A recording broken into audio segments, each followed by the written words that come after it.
Okay, great. So we are live chatting UFC Winnipeg on the MMA India show with me, your host, Parvin Dabas, and we have a very special, I don't know if we should call you a guest, since you're there on behalf of the MMA India show, but Chamatkar Sandhu, who usually works for MMA Junkie, which is a part of USA Sports Today, and we've dragged him onto the MMA India show for this month. And he's covering UFC Winnipeg right now and UFC 219. So first of all, Chamatkar, why don't you talk about yourself? Let's let you introduce yourself to the Indian audience. Yeah, absolutely. Well, look, it's an honor and a privilege for me to have any association as a contributor to MMAindia.com here in Winnipeg and in a few weeks for UFC 219. Look, my background is very simple. I was a fan of MMA, and I have a background in film production and writing and media, and I just wanted to contribute and play my part and try and cover the sport as best as I could. No official journalism degree or background. My degree was in film studies, my background is in film production, and so I just decided to give it a shot. Let's see what happens, right? So 5 or 6 years ago, and it started with a blog. The blog turned into a few websites asking me to write for it. That turned into me building my social media profile. And then that turned into me reaching out to a friend of mine and saying, hey, why don't we focus more on video content? Because things are changing in the world, right? Whether you like it or not, people are reading less, and they are watching and they are listening more. So I said, hey, why don't we start a YouTube channel? We started a YouTube channel. We started getting credentialed for UFC events. What was it called? It was called Kamikaze TV. Kamikaze TV was the YouTube channel. It's still there, and you can see all my old interviews and our old videos on there. It's still active to this day. But it caught the eye of MMA Junkie. And if anyone doesn't know, MMAjunkie.com is widely renowned as the #1 MMA media outlet in the world. Okay. I thought that was MMA fighting. Just kidding. Well, just kidding. Depending what jersey you wear. Yeah, okay, just kidding. Just kidding. I see that I have a good inkling in terms of the numbers that MMA Junkie pulls. Now, just kidding. Video content and social media. So, what I will say is that look, when it comes to just pure hardcore MMA audiences around the world, you're typically going to go to just a handful of websites, right? You're going to go to your MMAjunkie.com, you're going to go to your MMAfighter.com, and maybe one or two others, right? And so, while I had the YouTube channel with my friend, they said, hey, look, we like what you're doing with your video content, we want to bring you on board. So for the last 3 years or so, I've essentially been the European correspondent for MMA Junkie, covering the European UFC events, a few Bellator events, and a few times a year they'll have me over to cover a big US pay-per-view. I covered McGregor Diaz, and I was in Vegas earlier this summer covering Mayweather McGregor. So good opportunities. But during this entire time, I always had a hope and a wish that there would be an explosion of MMA in India at every level. Industry, media, fighters, business, and at some point I always wanted to try and play my part as best as I could in whatever capacity. It's no secret, at the level that I'm at right now, there are no other journalists out there that have any type of Indian background, and it's been great to see other Indian journalists now coming up in the game in the last couple of years, covering the sport, whether it's just in India, whether it's Asia, whether it's trying to jump on UFC conference calls. I love that. It gives me a boost to see someone that looks like me, talks like me, has an unpronounceable name to the rest of the world, like me, that actually has a passion for MMA and wants to play a part and contribute, tell the story, report on the facts, do it the right way. So when you reached out to me, I was like, right, I'm all game. If you want to cover a few events for you this December, Winnipeg at 19, I'm all for it. And that's what I'm doing right now. Right now, I am in the Arctic cold. Yeah. I cannot tell you how cold it is. Parvin, you know, because you spent a large chunk of your life in Canada, but it is really cold. But at the same time, I'm super happy to be here, here in Winnipeg for UFC on Fox 26, Robbie Lawler versus Raphael. We had the media day wrapped up earlier on today. But yeah, hopefully that gives some sort of kind of context into who I am, my background. My parents are here. I'm born and bred in London. I'm soon to be making a permanent move to Toronto, Canada, so I will be based in North America permanently moving forward. And I guess that kind of catches me up to speed in terms of where I am right now and what I'm doing in the sport as a journalist, and why I'm here in Winnipeg for MMAindia.com. Great, awesome.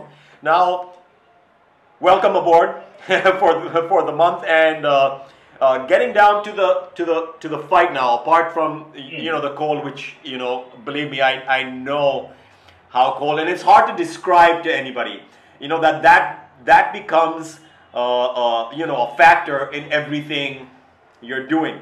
Because you need to go out there, and just getting out of the cab or a car and running into a building becomes like a task. But that's part of the character of Winnipeg and Canada, I guess. But getting down to the fight now. Yesterday, of course, they had some face-offs, and there was a really interesting one, of course, with Mike Perry and the Argentinian fighter he's facing. I found both of them to be pretty interesting, because the Argentinian was wearing his glasses and all cool. I can't pronounce his name again. Can you just repeat it for us, the Argentinian guy? Yeah, Santiago Ponzinibbio. Yeah, there you go. And you got it down pat. And Mike Perry, of course, who was doing the whole, kind of gangster, hoodlum thing. Was that what was going on? And he had, I think, a new hairstyle and everything, and he always likes to give the tough guy image. But here, he had a little different persona than usual. Well, first of all, it's funny that you say yesterday, because right now in India it is tomorrow, but right here in Winnipeg it's still the same day. Thursday. Yeah, yeah. So it was literally just hours ago here in Winnipeg. But look, let's talk about Mike Perry for a second. This guy, whether you like him, whether you hate him, you are not indifferent about him. Yeah. And that is a sweet spot. There are people that are willing to watch and pay to watch him lose, and watch and pay to see him win. And that is the ultimate draw you can be in this sport. So he was there today, and he was blinged out. He had the ring, the chain, the diamond earrings. He had a new hairstyle. He had some nice clothes. He's got that spunky personality. It's very entertaining. Whether it's an interview or whether it's a face-off like we saw earlier on today. On the flip side, you saw something like Santiago Ponzinibbio. Now, what's so interesting about this fight is Santiago Ponzinibbio is a ranked fighter. He's ranked number 10. Now, normally, if you're a UFC ranked fighter, you're looking ahead. You're looking forward. Who's ahead of me? How can I climb that ladder? So I tip my hat to Santiago, and I credit him, because he is going to fight a very dangerous fighter in Mike Perry, who is not ranked. He does not have a number next to his name. He is outside the top 15. But as we all know, he is a knockout artist. Yeah. And so when they faced off today at the media workouts, Mike Perry was bringing the heat. He was bringing all that spunk and personality.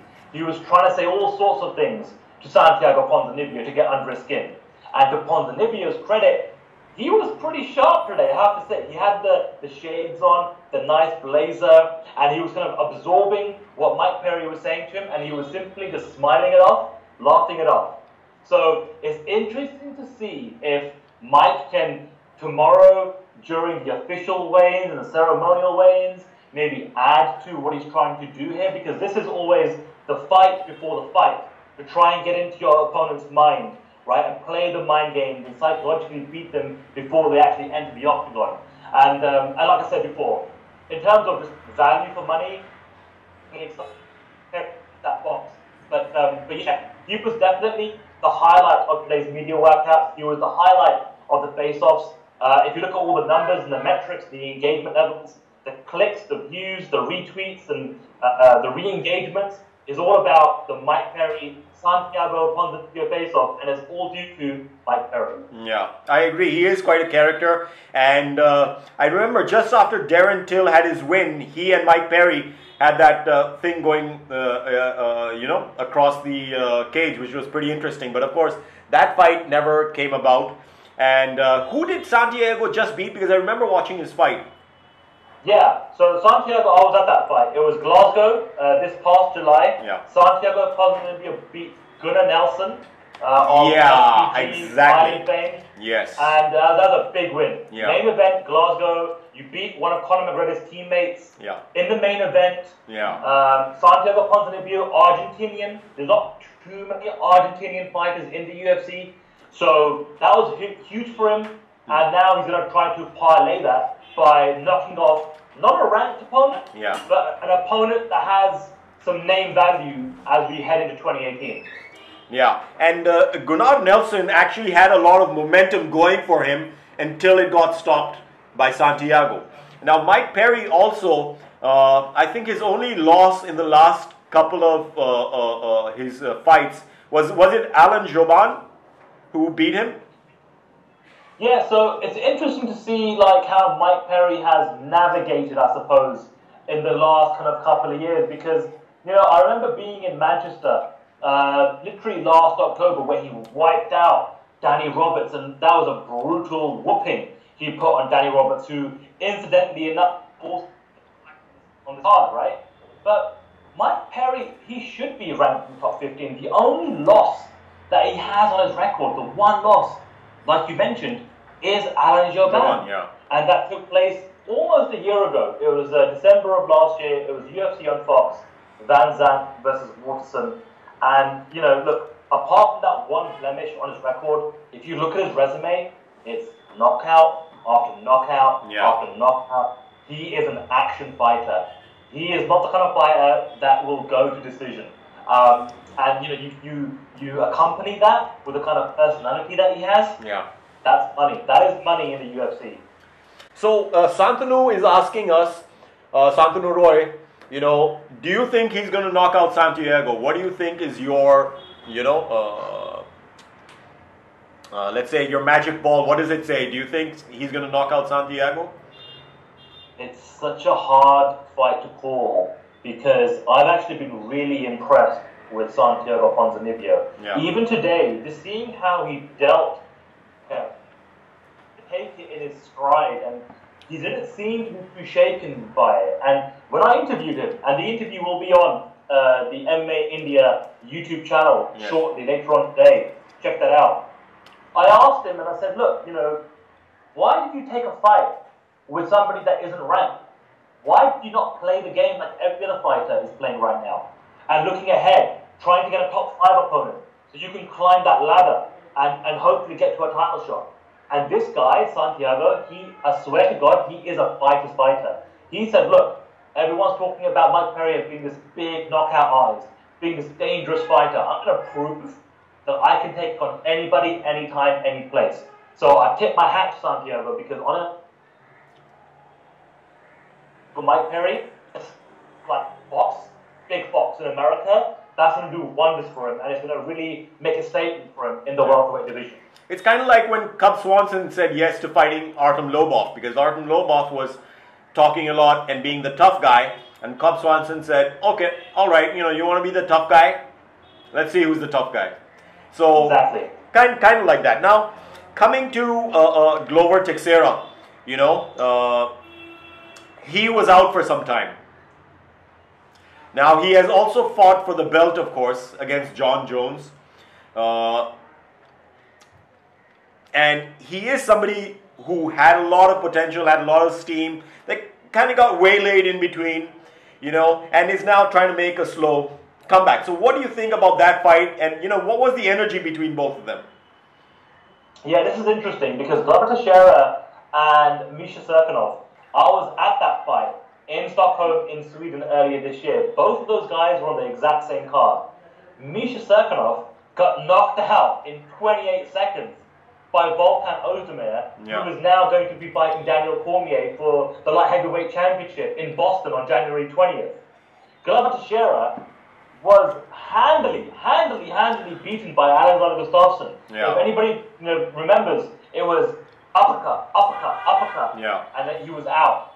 So you've got Glover Teixeira and you've got Misha Cirkunov, two guys who are still at the upper echelon of that 205-pound weight class, who are coming off losses. But what we have now seen in the champion Daniel Cormier, he isn't going to do what other champions are doing, and they're trying to angle for a super fight or angle for a money fight, so to speak. He has simply said, I will go and fight the next contender. So if you are a light heavyweight, that is music to your ears. And speaking to Glover and to Misha earlier on today, they have the same sentiment. They feel that a win on Saturday night, and then maybe one more win, and they could be the next Volkan Ozdemir. They could be the next guy that can get a title shot against Daniel Cormier down the road. So this is going to be a very interesting fight. I'm still in two minds which way I'm leaning, because they both bring a lot to the table. But it's going to be an action-packed fight, I think. I don't think this is a fight that's going to go to decision. Yeah. Now coming to the main fight of the card, and then we'll go through. I think there's Ricardo Lamas. Who is Ricardo fighting? Ricardo Lamas is fighting Josh Emmett. Now, a lot of people may not know Josh Emmett. Yeah. Josh Emmett isn't ranked, okay? But he is somebody that is in the team. He's been around for a while. He just recently went back to the featherweight division after fighting at lightweight for quite some time.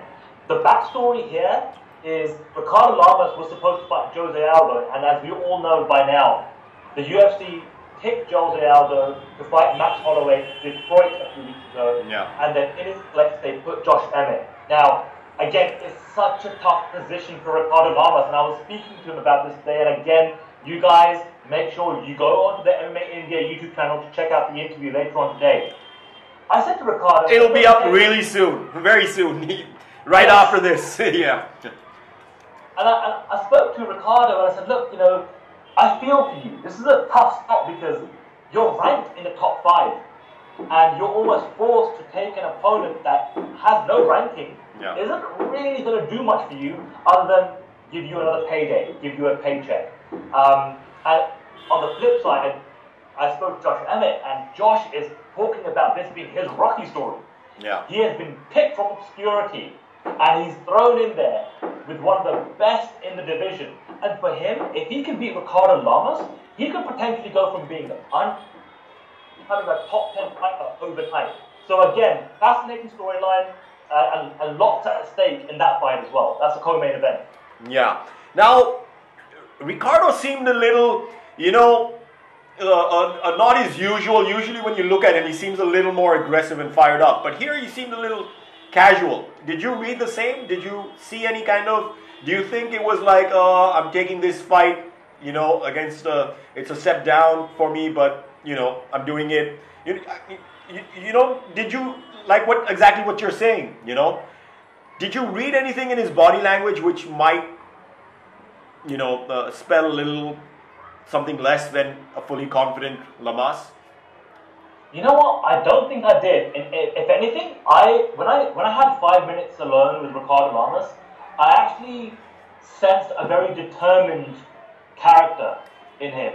That even though Josh Emmett isn't ranked, it's something that he needs to do. He needs to get over this hurdle, right? Yeah. Get a win. Okay, fine. Maybe it may not do anything in terms of improving his divisional rankings, but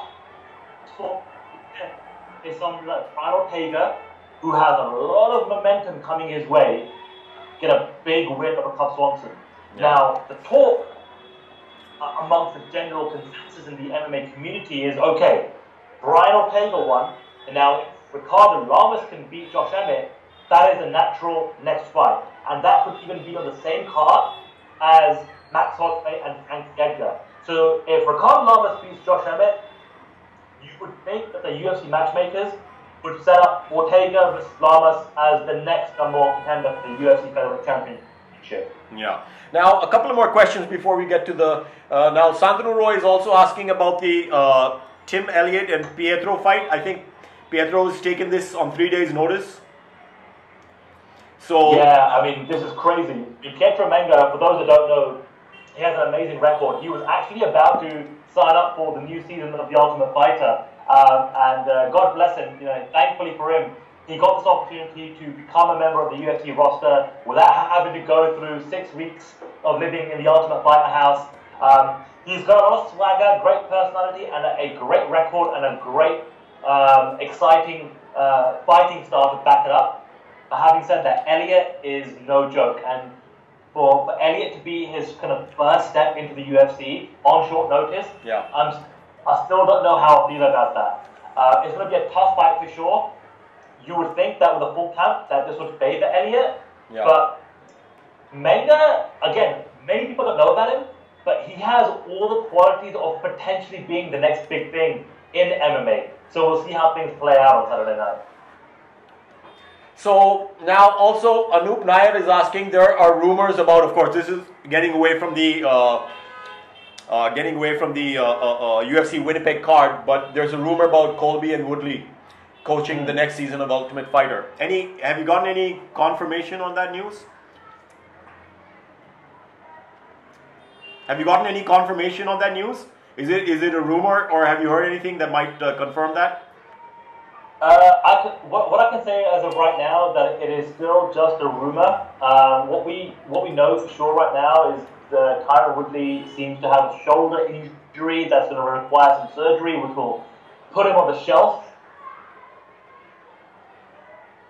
for quite clear at this time of year. Yeah. His announced the Q1, Q2 season of the Ultimate Fight.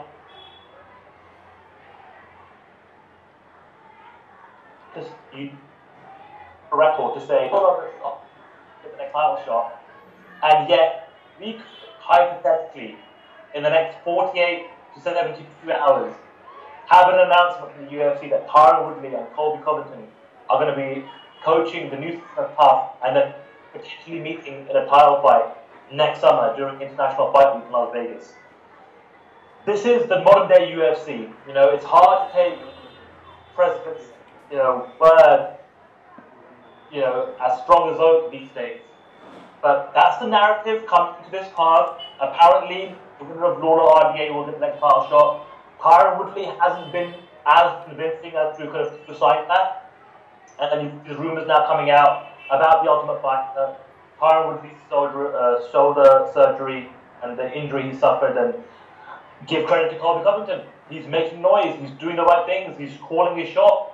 Let's see how it plays out. But I think over the course of the next 7 days, we'll have a lot more answers by then.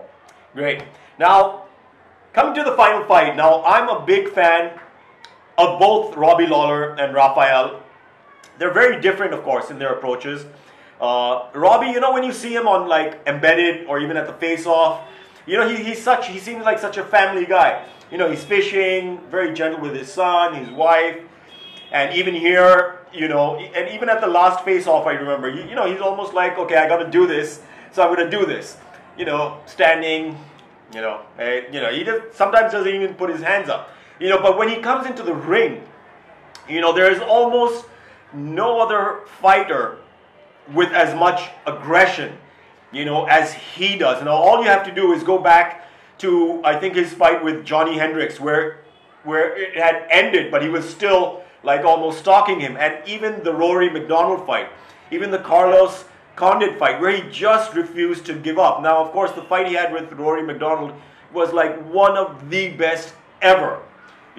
Back and forth, and Rory almost finishing him off, and Rory and he's not the kind of guy who would ever give up. But of course, the kind of pain I'm guessing he went through when his nose broke as well, it was just too much. Now that fight really defined, what Robbie Lawler had been doing all this while, and his lip was split.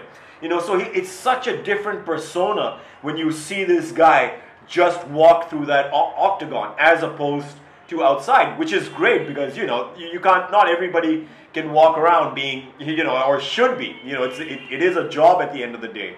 So what's your reading also of how he was in the interview and, how his usual persona and how he carries himself, and then how it translates into being in the octagon? It's so funny because both myself and my friends and colleagues at MMA Junkie and my friends over at MMA Fighting, we had dinner last night, and we were all saying the exact same thing. Robbie Lawler is not media friendly. He doesn't give you much. He just doesn't. He's a very closed individual. And so we were all kind of like thinking, okay, like who's going to be that first guy or that first interviewer that will kind of like break bread with Robbie before we can all start to help, open him up a little bit. So as we were going through the media scrums today, most of the interviews that you will see on the MMA India YouTube channel are my one-on-one interviews. And everybody had time because there's not much media here at this event. They had one-on-ones, right? But for Robbie Lawler, it was myself, it was my colleagues at MMA Junkie, and my friends at MMA Fighting. We collaborated. Okay. We all kind of gave each other the look. And we said, you know what? It might be a good idea if we all tag teamed Robbie together. Yeah. So that's what we did. It was a scrum format. And you know what? I have to say, although Robbie didn't really give too much, because he never really does, he seemed to be really calm and really happy and really focused and just really enjoying the process of fight week. And that is a very different kind of like look to what I got and the feeling I got from RDA. For me, Dos Anjos seemed a little bit agitated, a little bit uncomfortable. I don't know why. I can't put my finger on it. It can't be the weight cut because he's a pretty healthy welterweight. Yeah. And he seemed very healthy to me. But I agree with you. I think what we're going to see is we're going to see Robbie come out from his corner like he always does. Forward pressure. He is not going to give RDA a second to breathe. And I don't think we've seen the end of Robbie Lawler. And more than anything, when you guys see the Media Day face-off from earlier on today, my goodness, the weight and size disparity between Robbie Lawler and Raphael Dos Anjos is striking. We're essentially looking at a big lightweight taking on a very big welterweight who used to fight at middleweight. And that's mind-boggling. We're talking former lightweight champion and a former UFC welterweight champion, but they look like they're two classes apart. And I think that's going to play a factor in Tonight's fight. Yeah. Now, what do you think happens after this fight? If Robbie wins, if Raphael wins, of course. If Raphael wins, I think it's a very big setback for him. Because if Robbie wins, then, it is kind of expected. And Raphael, being the slightly smaller guy, they might say, okay, he was, a little out of his weight class. So there are things for him to fall back upon. But for Robbie, there is nothing to fall back upon. Because the way I see it is he is the one, in my eyes at least, who should be winning. So what do you think happens after this? That's a great question. And you know what? One of the questions I asked pretty much all of the fighters today is I said, hey, look, you're on Big Fox, not UFC Fight Pass, not Fox Sports 1, Big Fox, which in America tends to get historically big ratings. Now, whether this card delivers big ratings remains to be seen in North America, but it's still Big Fox. So one of the questions I asked is, look, should you win, are you going to use your platform to call your shot? And I have to say, Robbie and RDA didn't really give me the sense that, hey, if they win, they're going to take advantage, grab that mic, and call out Tyron Woodley. Put the kibosh on any idea of Colby Covington, coaching the Ultimate Fighter opposite Tyron Woodley. It's so hard to say. I mean, you would think that, look, a former champion like Robbie Lawler, who gets 2 wins back-to-back since dropping the belt, that in my opinion would be, yeah, you know what, he's done enough. He was a former champion, he lost the title, he got back on his horse, he won 2 fights. You know what, for me, yeah, sure, why not give him a title shot? Then on the other hand, you got RDA, right? Coming into a new weight class, former lightweight champion. He wins 2 fights, and now he knocks off a former welterweight champion. Yeah. He's also got a great case. Yeah. So they both have great cases, but then you add in the X factor, Colby Covington, of this fight. Yeah. What I do know is if I was Lawler or RDA, I would be giving it my all in the post-fight, win situation, in the octagon, in the interview, post-fight with the media, on social media. do what you can to try and recapture the opportunity to fight Tyron Woodley. Because all I'm seeing right now in our world and our community, it seems like Colby Covington is playing his cards perfectly to try and get that and skip ahead of the line. Yeah.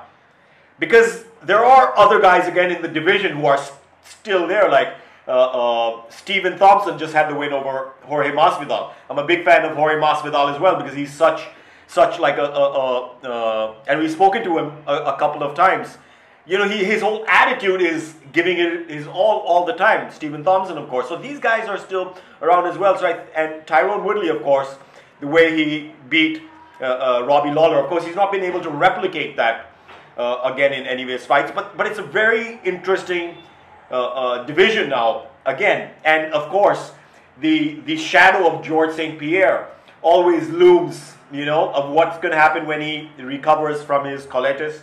I think that's the what he's suffering from right now, the disease, and what happens because he's given up the middleweight belt, which kind of everybody knew he's not going to stick around there for too long.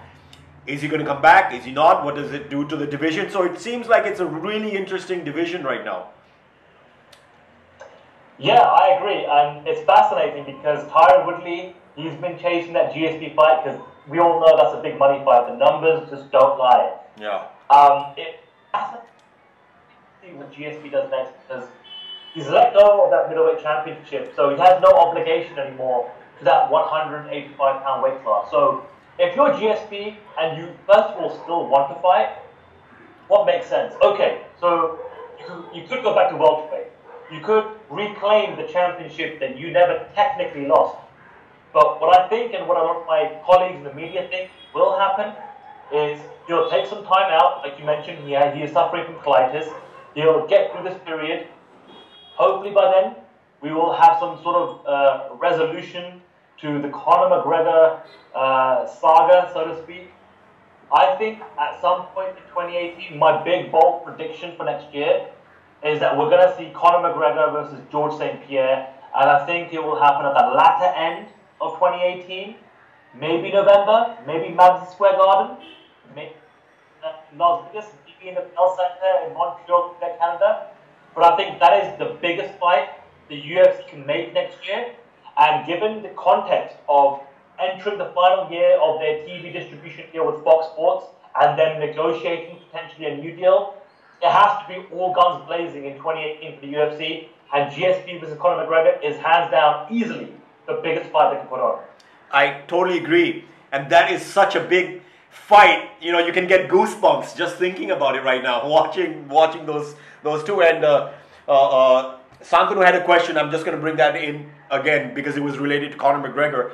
But, you know, just thinking about that fight, you know, Conor McGregor against George St. Pierre, he just beat Michael Bisping, who's bigger than him, you know, and you saw a lot of people were like, okay, he's been away for 2-3 years, you know, ring rust, and he did seem a little, because of the extra weight or whatever, you know, his cardio was not what it usually seemed, but he still did the job, you know, he still beat Michael Bisping, you know, and got the middleweight belt. He is still George St. Pierre. And Conor McGregor, of course, is still Conor McGregor.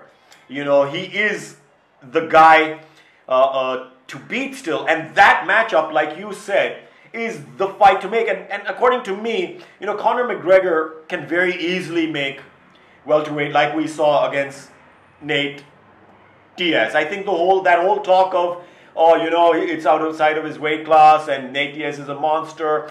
Personally, for me, that was a lot of BS.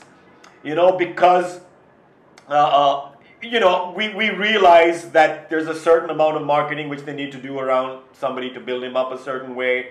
And he had just lost, you know, to Nate Diaz. And we have to remember, he cuts down a lot of weight to make, you know, first of all, featherweight, lightweight, you know, especially the featherweight. I think part of his success in that was not just talent, but being able to cut down so much weight there where he was the biggest guy around. You know, so fighting in something which is more of his walk-around weight, I think will be interesting. Because as we've seen, when he fights at that weight, his cardio does give him problems now and then, and just the stylistic matchup would be amazing. I agree. I mean, it's just a fascinating stylistic matchup. You're talking about the two most iconic fighters in MMA history, the two most legendary UFC fighters in history. You're talking about, in terms of active fighters right now, you've got two guys who can claim to be two-weight division champions. How many other fighters can right now say that at the level of the GSP Conor McGregor? There's just too many, as we say, too many good ingredients in the pot for this fight not to happen. So I think it will happen next year. Yeah. Now, there's something else I wanted to talk about. So that was what Sandhu was asking about also, because Conor has been having a lot of fun lately. And we wrote about this extensively yesterday.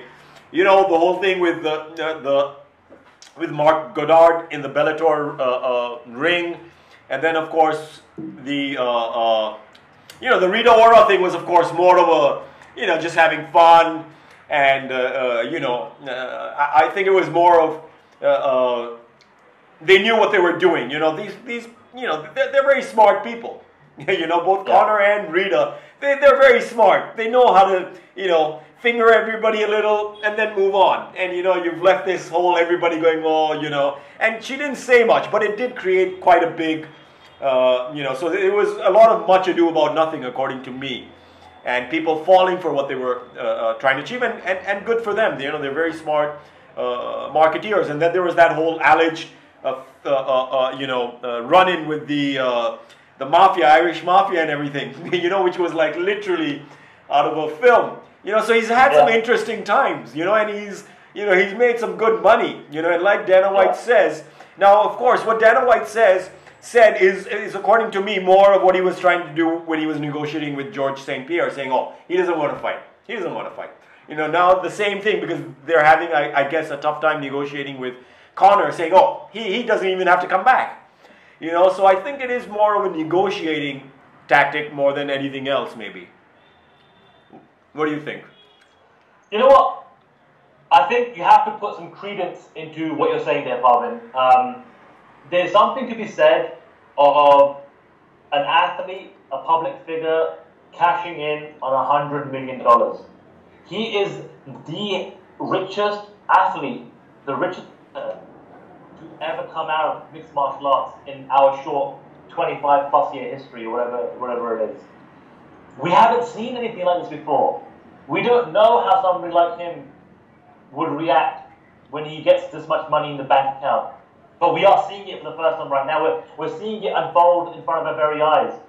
The only other comparisons you can make to something like this happen, when it comes to other celebrities or extracurricular activities or going beyond the bounds of what you should be doing at an event like the Bellator show.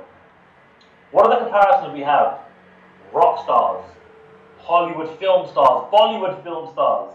We're talking about the elite of the elite, the 1% of the 1% of the 1%. And Conor McGregor is in that 1% now.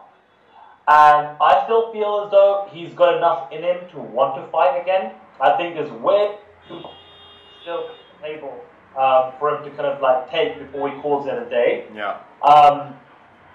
But then we're getting into this era now where I think there are fans that are getting disgruntled. They just want to see champions defend belts. And Conor McGregor was a 2-weight champion in Cage Warriors. He is now a 2-weight champion in UFC, but he has 0 title defenses. These are just plain facts. Whether you like him or you hate him, these are just facts. And if you are a fan of the sport, if you're a fan of MMA, if you're a fan of the UFC, what do you want? Do you want to see champions hold up divisions so they can go and chase money fights or super fights? Or do you want to see champions defend their belts against the true #1 contenders? And that's the disparity we are now starting to see in various weight classes. Well, how this all plays out is still anybody's guess.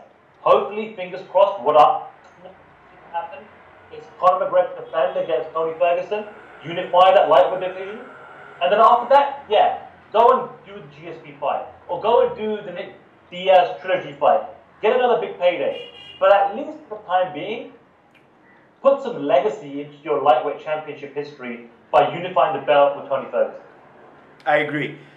Now, just to end things up a bit here, I just want to talk a little about something I've noticed. Now, I'm a big fan, of course, we're all big fans of UFC, and they're doing a great job with their events, premier promotion in the world.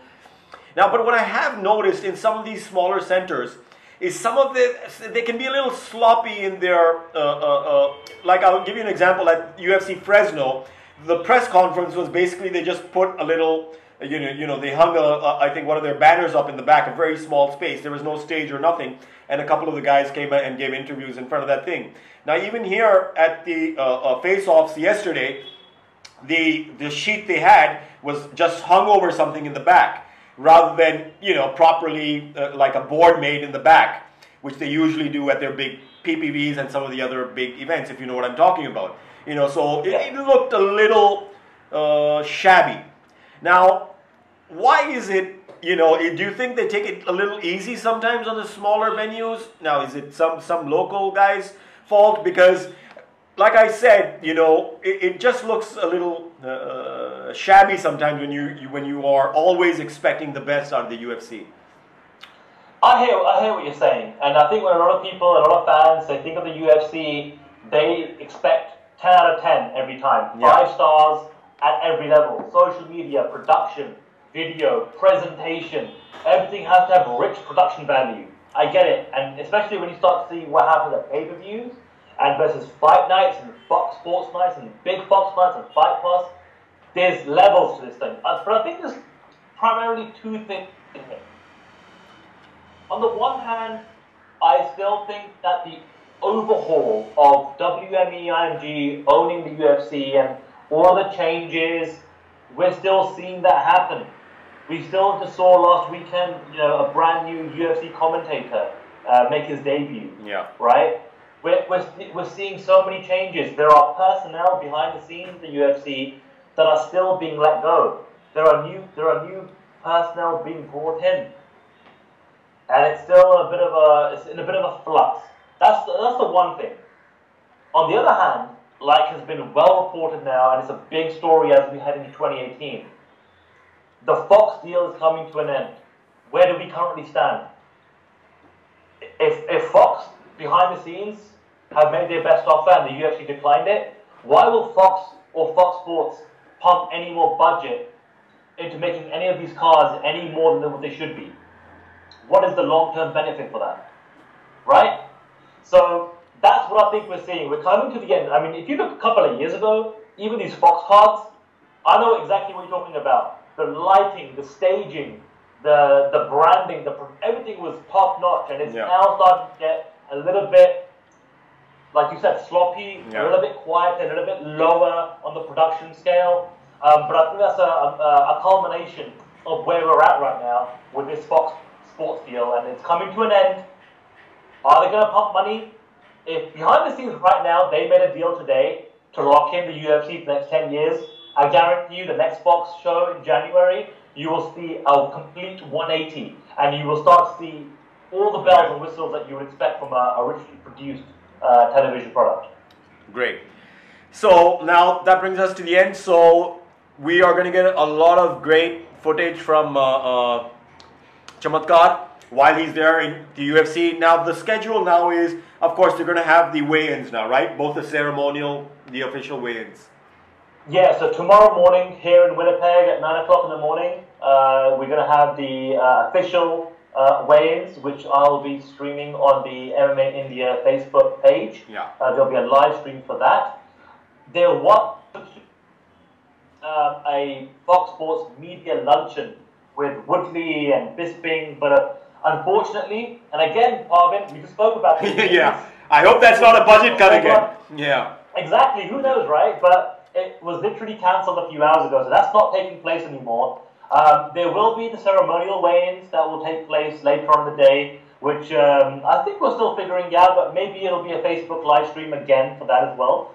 And then that's it. And then there'll be fight night, Saturday night, all the post-fight interviews. I think we'll have on Facebook and YouTube, so plenty more coverage coming to MMAindia.com and its affiliate social media channels I'll be pumping out as much content through pictures and videos and interviews over the coming days. And at the end of the day, look, regardless of what it means for some of these fighters post-fight, there are some amazing fights on this card. Yeah. And if you're a fan of the sport and you like MMA, there are some big names, there's former champions, there's legends, there's up-and-comers. You've got a nice mixed bag. You've got something for everyone, I think. Yeah. So hopefully we're going to chat about the post-fight. Possibly, I think on Monday might be a good day, which will, I guess, be Sunday night. Absolutely. Once you're back and warm in Toronto. And another thing I want to talk about, of course, is how the UFC is looking at the Indian market now, of course. Because, we have Arjun, of course, who was the first. And a lot of people have a problem with how they are defined. And, but the first fighter of Indian descent, Arjun, Bhullard, and Bharat Kandare, who they say the first Indian-born fighter. Now, that's how it is. We can't think of a better way to, and, I personally don't feel the need to define them separately. Since I have lived abroad as well, I know, a Desi is a Desi is a Desi. Once you're Indian, no matter where you stay. But a lot of people, in our country do say, "Arey wo to, bahar paida hua hai," and they've trained there. I think the main thing is the difference in the training. The son of the soil who's grown up, in a village somewhere and come up the hard way versus somebody who has, had better facilities. Let's say. Now, these are things to talk about. But for me, like I said, we don't really need to define them or differentiate them really, but they are being used, to like Bharat Kandare, of course, was pushed as the first Indian-born fighter to go out there. So these are things that we won't touch upon today, but we will get into once we talk about, we get into the post-fight Winnipeg chat. These are some topics we'll touch upon. So it'll be very interesting, and we'll have some in-depth looks at UFC Winnipeg and about the whole India scenario, how it is on the UFC's radar, and in general with global promotions around the world. So great talking to you, Chamatkar. I'm all for it. And for me, like we've spoken about, Parvin, no topic or subject is taboo. I like to have open and honest conversations about everything. And I'm really looking forward to that conversation because I think it's a conversation that needs to be had because a lot of people seem to be very kind of like is the word, or very defined in how they look and their vision of the world and their beliefs and values. And that's fine. That's your right as a human being on this planet. But to have the open forum to discuss things, because there are Indians in England and Canada and Kenya and America and other parts of the world, but our roots and our heritage is Indian. So what do you want to do? How do we express that in our lives? So I'm really looking forward to that conversation with you. Great. And we will have a really in-depth conversation because I've touched upon this conversation with quite a few guys, including Gary Mangat as well, and Arjun and a couple of other fighters. So we're going to have that discussion. And like I said, UFC Winnipeg. So it's been great chatting with you today, Chamatkar. And I know it's very late over there in Winnipeg, and you want to go and get some shut-eye. So we are going to catch you very soon, and we look forward to all the great content coming from you from Winnipeg. Cheers.